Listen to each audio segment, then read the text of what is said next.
Welcome. We'll start with the next 25 questions for your psychology NET examination. Now the first question here talks about the subtest and you have to match those with the test. So the correct matches are for WAIS 4 you have the visual puzzles. Kaufman adult intelligence you have famous people that has been mentioned, and this was the most trickiest among all. So you have the famous names and the famous people. Then you have cognitive assessment, you have a subtest which is metrics task, and Otis Lennon which has matrix patterns. So those are the correct matches for this question, a kind of direct question from your practical psychology section again. The next was, which of the following terms explains reinforcement, which is given only if a specific response is made. So only if a specific response is made, we say it's contingency reinforcement, and it's basically given when you have a kind of single particular response that's given. So it's response contingency or response contingent. So contingent reinforcement would be the correct answer for this question. The next question is assertion reason.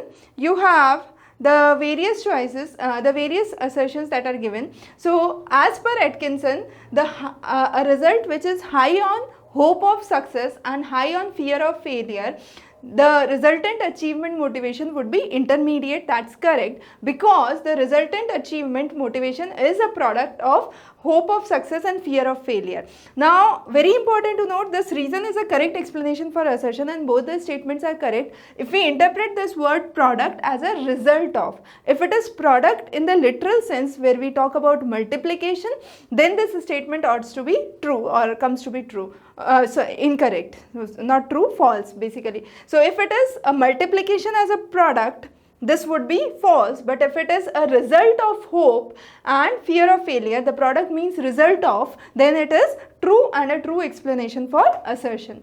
The next question here is, you have personality factors such as D, J, K, D, J, K and P which are not part of Cattell's 16 personality factors. That's correct statement.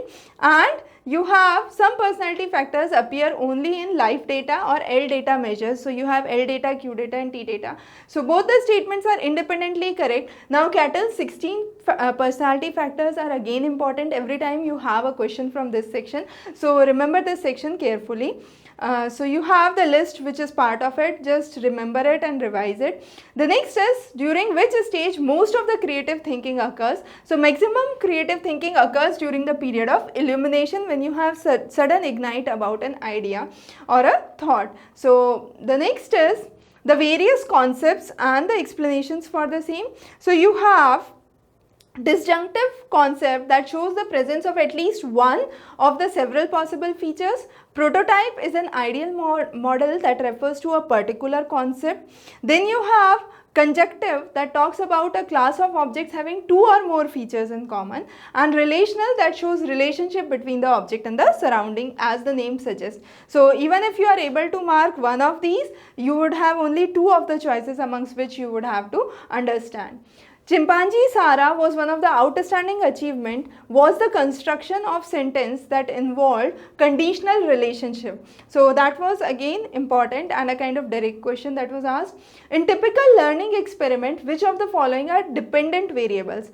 Now out of these, what do you think would be a dependent variable? So you would have probability of response which would depend upon stimuli, latency again depending upon the stimuli that's given, and similar with the extinction. But the rate of presentation is a kind of stimuli, or it affects the, it's basically not the dependent variable, it's a kind of independent variable that's there.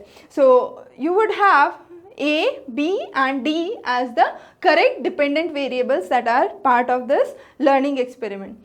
The next question, again a very direct question about apparent distance hypothesis. So the explanation of moon illusion is given by apparent distance hypothesis. The horizon seems more distant than the night sky, and that's what is apparent distance hypothesis. The next is the absorptive phase of energy mobilization. Which of the following stages are correct? So you would have the glucose increases which lead to parasympathetic activation. As a result, pancreas secretes insulin. Then the glucose enters the body, it's stored in the liver, and finally the fat is stored in the adipose cells. So all of this in this order only are the correct sequence for this question. The next is a very important question. You have multiple regression analysis with 3 predictors explaining 49% variance. Now, this 49% variance is in the criteria variable. So, what would be the covariance here? It would be 0.49, and correlation coefficient could be simply explained as the covariance or a normalized version of covariance. Now, this is 49% in the criteria variable. So, between the criteria variable, so for multiple correlation we would say between, so it would be 1 minus 0.49 and that would be 0.51. So, that would be the correct answer for this question. The next is analysis of time series design involve the problem of autocorrelation. That's very true. And quasi experiments as compared to laboratory do not control secondary variance much more efficiently. So, both the statements are independently true. Okay. So, that's again a kind of direct question that was asked. The future oriented performance appraisal technique consists of, so it consists of MBO, 360-degree appraisal and psychological appraisal. You have A, B and C as the correct choice. Again a question from organizational behavior. So, management by objectives would be the correct answer for this as well. The next is in the group counseling, which is the correct order. So, you start with forming, followed by storming, then you have norming, you have performing, and finally mourning or adjournment. So, you have the 5 stages. So, forming is storming, norming, performing and adjourning or mourning. So, that's one and the same thing. So, that's the correct order in which you need to know the Tuxman 5 stages of that are being given. The next is pre-operational child is incapable of performing operation. That's very true because it's a pre-operational stage, and because of which we can say pre-operational child cannot mentally rearrange the sequence of events in reverse order because he is unable to perform any operations. So, both are correct and reason explains the assertion correctly. The next is again a kind of assertion reason question where extraversion monozygotic twins correlated less than dizygotic. So, assertion is false. Extraversion has genetic basis, that's true. So, assertion is false, reason is correct. During autobiographical recall, you have the consistency biasness which comes as a consequence, and the memory of the past may be enhanced because of it. So, again a direct question about autobiographical recall. There are numerous questions from memory and forgetting this time. So, make sure you cover these topics carefully. Person with a lesion. Now, this is again very important, a very direct question asked every time for your NET examination. If there is a lesion on a ventromedial or dorsomedial, what would happen? So, lateral hypothalamus and ventromedial. So, you have ventromedial nuclei. If there is a lesion there, it would lead to overeating by a person. So, lesioning a lateral hypothesis would lead to lack of eating. However, if it is the ventromedial hypothalamus that is being lesioned, it would lead to overeating.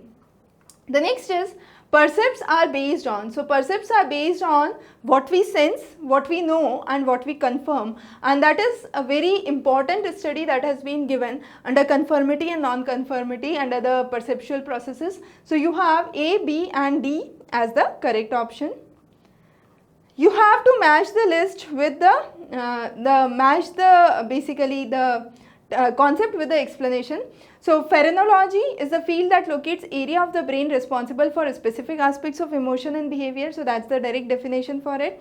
Selective breeding is to establish a genetic behavior by mating of good generations with a particular trait. Plasticity is the ability of the neurobiological system to change temporarily, and twin studies is an approach through which you have a comparative degree of similarities that's shown among the identical twins.